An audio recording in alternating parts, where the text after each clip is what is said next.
Oh yeay, oh yeay, yeay yeay. Asik. Ini dia 4 bincang-bincang asik soal pemilu dan segala pernak-pernik. Biar kamu ngerti dan gak malu-malui. Ngerti hakmu dan paham kewajibanmu. Asik. Yeay, yeay, yeay.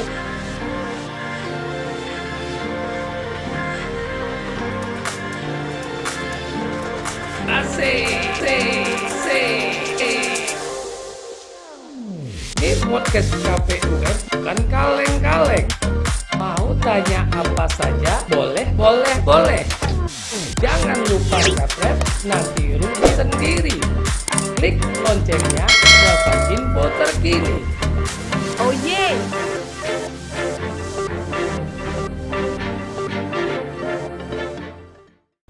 Ya, terima kasih. Selamat datang di podcast KPU Kota Medan. KPU.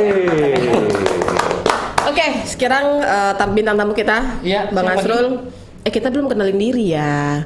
Jumpa lagi nih barengan saya Heidi Pratiwi. Ya, saya Nazrul Ihsan Nasution. Ya, kita sudah kehadiran bintang tamu namanya Bang Renaldi. Tepuk tangan dulu. Bang Renaldi. Bang Renaldi bintang tamu yang kedua kali.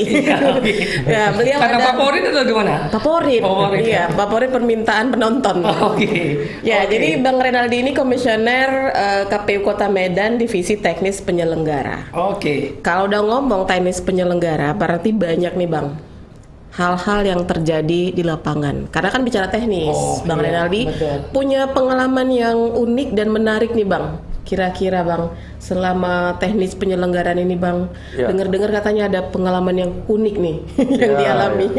Bang Randi mau buka masker atau? Oh ya, Boleh ya? izin lah ya. Boleh, nggak apa-apa izin ya, Maaf boleh. ya pemirsa ya, kita vaksin ya kita semua ya kan. Ya. Izin ya. Ya. Nah, jangan pula gara-gara ini apa pula. Diapakan apa pula jadi apa pula aja ya. Nah, jangan sampai apa-apa lah ya kan. Ini cerita unik menarik lah jadi Yes, ceritanya. Bang. Nah, itu sebelum ke situ, ini agak empuk sekarang kursi. Herman Miller punya Ini nggak nih? kan Herman waktu- Miller Iron yang apa? Podcastnya Deddy Kobuzier nggak? 40 juta tuh. Waduh. Pinjaman ini Bang. Oh pinjaman ya. Waktu Bang Naldi datang, kita masih ruang tamu kita masih Iya. kursi biasa Bang. Agak keras dia. Iya, jadi Ini udah biar mulai lebih santai narasumbernya kita sampai order kursi ini Bang. Bukan Herman Order Miller. dari ruangan lain. Saya kira pinjam dari podcastnya Deddy Kobuzier Iya. yang mirip-mirip juga. Iya, tapi agak-agak inilah Bang. Kena audit nanti soalnya. Punya KPU rasa-rasa Deddy Kobuzier lah. Iya, iya. Ya, gitu nih Bang Naldi kira-kira Bang, Ya. pengalaman unik yang Bang Naldi pernah alami nih selama teknis penyelenggaraan. Ya, saya kira bukan hanya saya saja ya. Ya.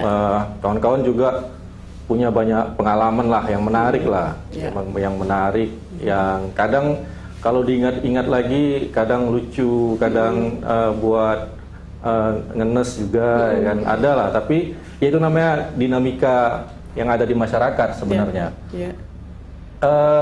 Terutama ya ketika kita bersama-sama nih turun ke masyarakat itu terkait soal data pemilih. Iya.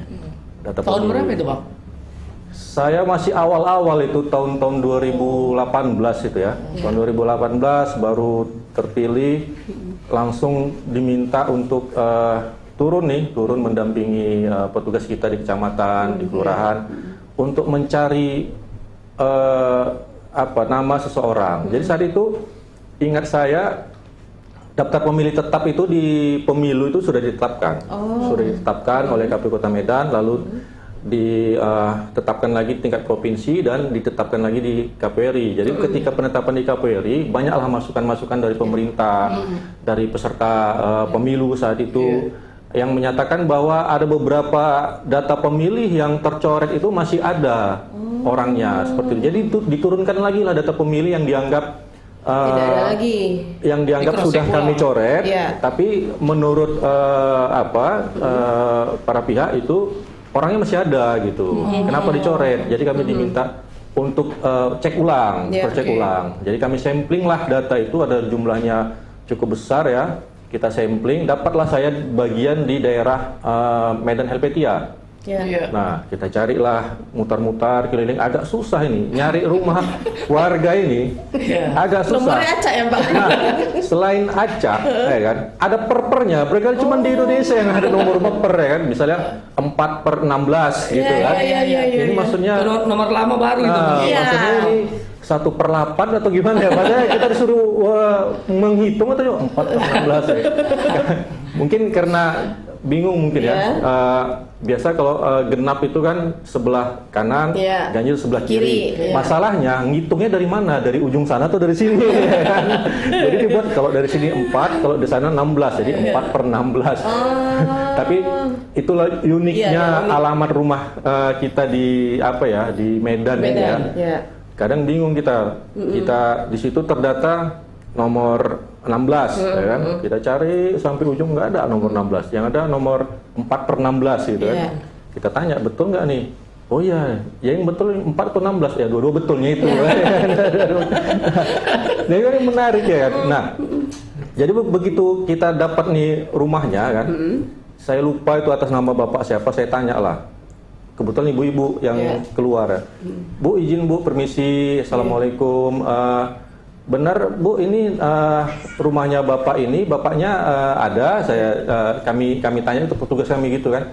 Jadi ibu itu sambil megang sapu ya kan, dia pakai daster aja, muka udah agak paruh baya gitu kan. Ini perasaan memukul ini ya Pak? Iya, jadi dia tiba-tiba tercengang gitu, terkejut dan matanya berkaca-kaca ketika kami menyebutkan nama bapak itu. Langsung dia ada kemalangan apa? Makanya dia langsung ngomong, kenapa sama suami saya gitu ya? Nangis dia. Loh Bu, maaf Bu, kami cuma melakukan pendataan pemilih. Iya, suami saya udah meninggal 5 tahun yang lalu. Ada apa kok ditanya-tanya lagi? Kami langsung merasa Empati. langsung serba salah gitu ya. Di data kita masih hidup. Enggak, di data kita sebenarnya sudah kita coret sejak Pilgubsu sebelumnya pun sudah kita coret. Keluar Cuman lagi. ketika kita rekapitulasi di tingkat KPURI, nama tersebut diminta untuk dikoreksi kembali apakah memang betul sudah meninggal atau belum, karena menurut data yang lain, pihak yang lain itu masih ada. Nah, itulah. Jadi kami jelaskan lah, enggak Bu, ini kan sebenarnya kami dari KPU, kami ingin memastikan bahwa nama tersebut memang sudah kami coret, ya kan? Langsunglah berubah mukanya. Oh, saya kira ada masalah sama suami saya. Sudah meninggal 5 tahun yang lalu. Ya kan? Aduh, kita langsung rasa ibaratnya ketika kita datang menyebutkan nama itu seperti dia mengulang memori lukanya dukanya yang 5 tahun yang lalu kan, kenangan. Benar-benar. Nah, yang gitu-gitu ternyata hal-hal yang menjadi sesuatu yang menurut saya menarik sih memang unik. Dan ya oke lah ibu itu langsung bisa langsung klarifikasi, langsung menerima ya kan. Kadang kan ada juga masyarakat yang nggak terima. Nah petugas, makanya kita juga melihat petugas-petugas kita di lapangan, di kelurahan, di kecamatan, pasti mereka akan menghadapi hal-hal itu. Saya yang baru turun sekali langsung menghadapi itu. Gitu, kan. Bagaimana dengan petugas kita di lapangan yang setiap hari mungkin ya bukan hanya itu saja yang dihadapin. Mungkin kejaran-kejaran anjing ya kan, gonggongan anjing udah biasa. Iya, kalau laporan-laporan dari petugas kita di kecamatan ada itu yang digigit anjing. Ada. Sampai digigit anjing, masuk rumah sakit, anjingnya mati ya kan. Serem. Ternyata Abang pernah mengalami seperti itu? Oh enggak lah, aduh, nauzubillah. Jangan, aduh, saya takut sama itu. terus gimana keadaan anjingnya sekarang Bang? Ya mati katanya. Mati. Saya nggak tahu ya. Katanya kalau misalnya yang berpenyakit gitu kan biasanya kalau dia habis menggigit seseorang langsung mati ya kan. Makanya petugas kita tuh langsung kita bawa ke klinik dicek untuk memastikan tidak tertular lah dengan penyakit rabies ya seperti itu. Maka resikonya cukup tinggi nih petugas kita yang turun-turun ke lapangan itu. Nah, saya yang baru sekali turun langsung menghadapi hal-hal seperti itu ya. Kalau sering-sering bukan anjing lagi yang ngejar. Bang, selanjutnya selama Abang penyelenggara ini bully apa yang serius yang abang pernah alami gitu, baik pribadi maupun keluarga? Kalau selama KPU kayaknya nggak terlalu lah ya. Nggak terlalu ya. Lebih parah bully saya waktu SD. Kan, masing-masing kita udahlah. Kalau nggak korban bully, ya kita pembulinya. Di SD lebih parah lah di SD. Iya. Makanya Zaman dulu belum tahu itu bully, itu Bang. belum tahu ya kan. Tahu Yang itu tahu bully. canda-canda, Canda-canda, rupanya sekarang bully kawan-kawan. serius sekarang kan. Iya, zaman SD kita tuh kalau Biasa sekali ya. Bulian itu aja nama bapak. Aja nama bapak. Iya enggak? Betul. Nama bapak, nama mama ya kan. Lebih kenal orang nama bapak kita daripada nama Betul. kita ya kan. Waduh. Ya, tapi kalau di KPU insya Allah nggak ada lah ya, nggak ada.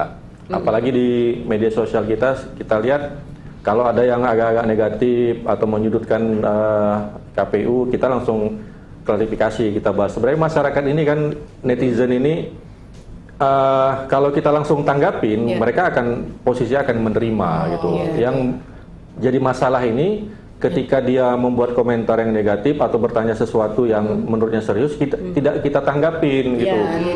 Dia sampai satu hari sampai besoknya. Jadi komentarnya itu tadi dikomentarin sama yang lain, berkembang, dikompori segala macam. Kita belum sempat melakukan klarifikasi. Nah, makanya tim kita di media sosial itu 24 jam kita minta untuk memantau. Jadi ketika ada komentar-komentar yang sifatnya negatif, miring, itu harus cepat diklarifikasi.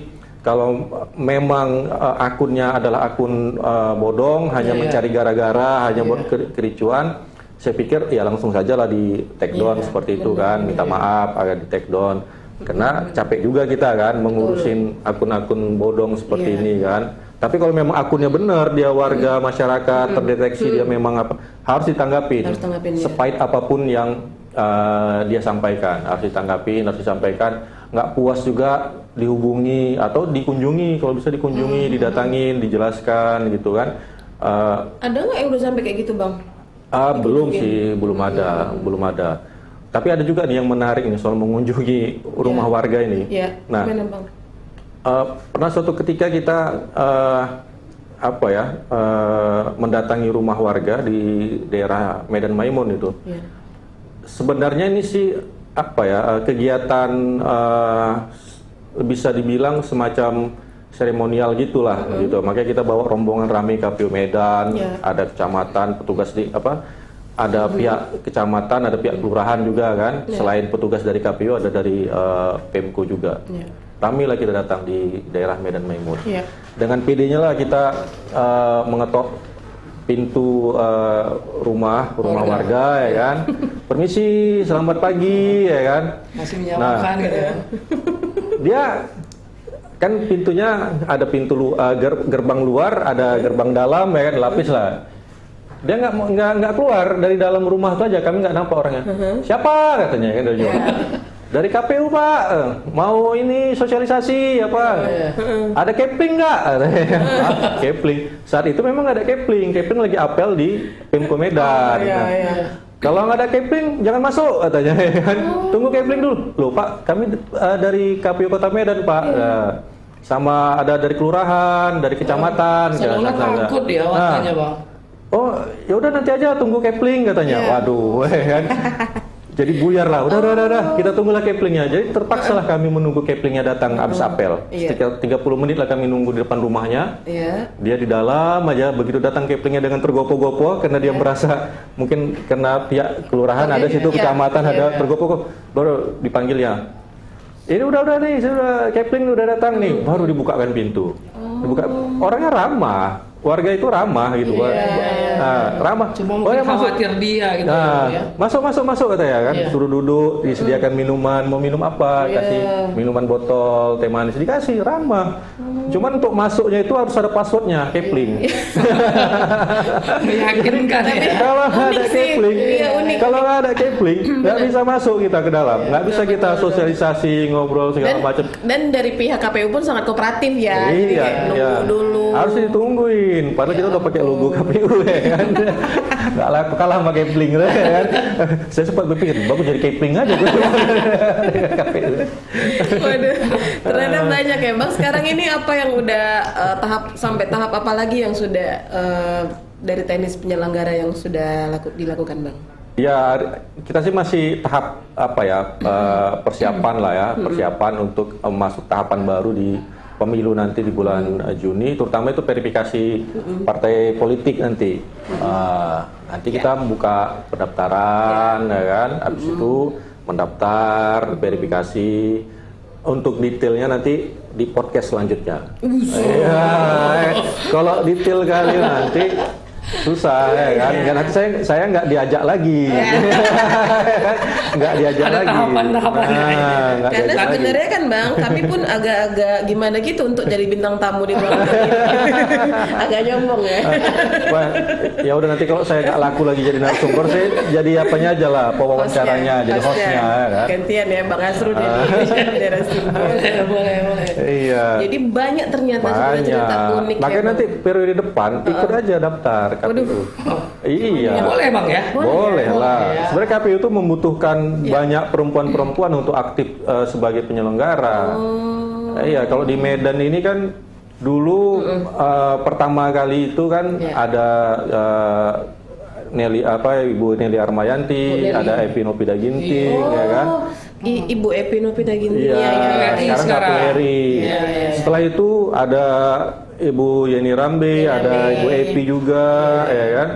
Nah, dia selalu ada perempuan di KP Medan. Kalau periode sekarang ini Ibu Nana Miranti, ya kan? Nah, periode depan kalau bisa 5-5-nya perempuan. Nah, jadi saya nggak usah terpilih lagi. Saya jadi Kepling aja. Keren ya cerita. Jadi pengalaman-pengalaman kayak gitu tuh kadang jadi ilmu baru juga sih, ketemu warga, karakter-karakter baru dipelajari ya Bang ya. Iya, memang kita harus paham lah karakter masyarakat seperti apa. Jangan hanya di balik meja, jangan hanya di kantor, ya kan? Karena ketika kita turun, kita baru tahu bagaimana sebenarnya kondisi permasalahan di lapangan seperti itu. Dan alhamdulillah kami 5 komisioner ini termasuk aktif lah, ikut turun ke lapangan, mendampingi. Makanya saya itu banyak sekali momen-momen unik, menarik yang saya temui di lapangan ya, di masyarakat. Ada juga mencari alamat ya, yang dibilang Ayu Ting Ting tuh ya, mencari alamat itu saya alami. Saya alami dari pagi nyarinya sampai sore baru ketemu. Berarti Abang udah membenarkan lagu Ayu Ting Ting. Iya, sudah kita jalani. Sudah kita jalani. Jadi alamat itu jelas sebenarnya tertera kan, nama, alamat, tempat tanggal lahir itu ada gitu kan. Kami tanya lah. Di lapangan? Ya, di lapangan. Berbeda Bang ya? Cari lorongnya, ini udah pas nih lorongnya kan? Lorongnya udah pas, dia udah berlorong-lorong. Nomornya nggak jelas. Tanyalah Kepling. Pak Kepling, ini nomornya yang mana nih? Lorongnya udah betul? Iya, udah betul ini lorongnya nih. Harusnya nomornya tuh yang rumah yang ini. Tapi kok orangnya bukan ya? Lah Keplingnya bingung, apalagi saya gitu ya kan. Kepling yang langsung warga bingung. Aduh Pak kita carilah Pak nih, harus ketemu nih orangnya nih ya kan. Ya Pak, siap Pak, kita bantu cari. Nah, dicarilah tanya sama tetangga. Oh Pak udah pindah dia ke lorong sebelah di depan, ke sana kami. Ke sana kami rupanya beda juga. Oh Pak udah pindah dia ke kecamatan lain, datang lagi ke sana kecamatan lain ya. Nggak ketemu juga, ada rumah ruko gitu kan, tanya sama security-nya, iya memang ibu itu di sini tinggalnya, tapi udah lama saya nggak lihat lagi, katanya. Waduh, gimana nih nyarinya? Ya udah kami minta lah petugas tim kita untuk mencari pakai aplikasi, aplikasi dia di luar sistem kependudukan, di luar KPU ada aplikasi, banyak itu aplikasi kependudukan, barulah terdeteksi surinya. Ternyata rumahnya itu cuma bersebelahan lorong saja dengan alamat yang tertera itu. Jadi lorongnya itu ada gang kecil, masuklah motor bisa masuk ya kan. Di setelah itu ada jalan agak besar lah kan, ruko-ruko gitu. Ya di situ, begitu kami tanya sesuai sama itu nama dia, tanggal lahirnya, alamatnya. Saya tanya, Bu, kenapa alamatnya ini ya? Harusnya kan lorongnya itu ada sebelah oh iya ini memang sama juga ini lorongnya, ini sejarah. Jadi cerita sejarah dia.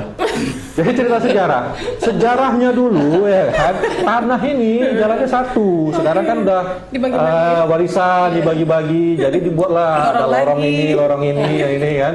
Jadi mengularlah jalan itu sesuai dengan jatah warisan ya kan. Nah kita yang bingung ya cari. Jadi cerita sejarah dia, sejarah tanahnya itu kenapa bisa seperti itu ya. Menarik ya. Unik ya. Sampai begitu KPU ya. Nyari satu nama itu dari pagi sampai sore gitu. Konon lagi kita mencari penduduk Kota Medan yang 2 juta lebih ya kan. Nah, bayangkan itu berapa hari seriusnya KPU ya. kita turun langsung itu. Bang, ngerasa bosan nggak sih dengan kerjaan itu? Kalau Karena kan bosan, teknis penyelenggaraan ini berhubungan juga sama data ya Bang ya? Kalau bosan sih nggak mungkin saya bilang bosan ya kan, karena sampai sekarang saya masih duduk di sini. Kalau saya bilang bosan nanti besok keluar SK pemberhentian. Walaupun sebenarnya lah. Pastilah saya bilang nggak bosan. Kita masih tetap semangat lah, tetap semangat. Seru lah, lebih tepatnya di KPU ini seru. Makanya melalui podcast ini saya ajak ajak masyarakat Kota Medan. Ini kan tahun depan kan seleksi ya kan, tahun depan ada seleksi lagi, ikut aja silakan. Seleksi untuk komisioner ya Bang? Iya, ikut aja. Karena perempuan berapa persen Bang? 30% diperhatikan. 30%. Tapi kalau menurut saya kalau ada 5 bisa jadi 5 sih bagus itu di KP Medan ada 5 komisioner perempuan. Saya ngalah lah. Kalau misalnya seleksi ini misalnya ya kan. Misalnya tinggal 10 orang ya kan. Perempuannya ada 8 ya kan, saya ngalah aja. Udah saya ampun. Saya lebih tepat yang perempuan aja lah ya. Iya. Saya ngalah aja lah minta 1. Oke Bang, Bang Naldi ada yang mau disampaikan ke pemirsa podcast KPUM? Apa yang mau disampaikan Bang? Simple aja ya, biasa kan youtuber itu kan minta subscribe, lonceng, komen di bawah ini ya, komennya yang bagus-bagus. Itu bercanda, tapi serius harus dilakukan itu. Kalau enggak untuk menghidupkan podcast ini lebih meriah lagi, syaratnya hanya itu kan, nggak bayar. Ya untuk warga Kota Medan, kita sih berharap menuju tahapan pemilu 2024 nanti disambutlah dengan rasa semangat ya, juga berpinta. Karena ini sebentar lagi hitungannya. Kita kawal bersama. Ikut berpartisipasi, mulai dari bisa nanti ikut penyelenggara di tingkat PPK, di tingkat PPS, silahkan mengawasi jalannya tahapan kita dengan menjadi pengawas, silahkan, ya kan. Kalau bisa nanti di podcast ini juga kita mengundang Bawaslu Kota Medan untuk menjadi narasumber, biar masyarakat juga paham bahwa mereka punya peran juga untuk pengawasan seperti dalam itu saja kira-kira. Mbak Kiki dan Bang Nazrul. Saya nggak disuruh nyanyi kan, saya nggak panitia. Nggak usah, nanti kita di sesi waktu lain kita main games lagi. Oke. Ya pemirsa, makasih banyak udah menyaksikan podcast KPUM KPU Pemilihan Umum Kota Medan. Dan tadi udah dijelasin sama Bang Naldi lebih ke sharing pengalaman sih kalau episode ini. Iya. Dan ternyata memang unik-unik ya, juga lucu, terus juga penuh haru gitu ya. Dan alhamdulillah juga komisioner kita di Kota Medan ini masih punya semangat yang luar biasa untuk mencapai kompak juga untuk capai targetnya. Bang Naldi makasih sudah hadir. Terima kasih juga di tempat kami. Mudah-mudahan nggak kapok ya ngundang saya. Oke, kita pamit dulu pemirsa. Saya Edi Pratiwi. Saya Nazrul Ihsan Nasution. Assalamualaikum warahmatullahi wabarakatuh. Bye.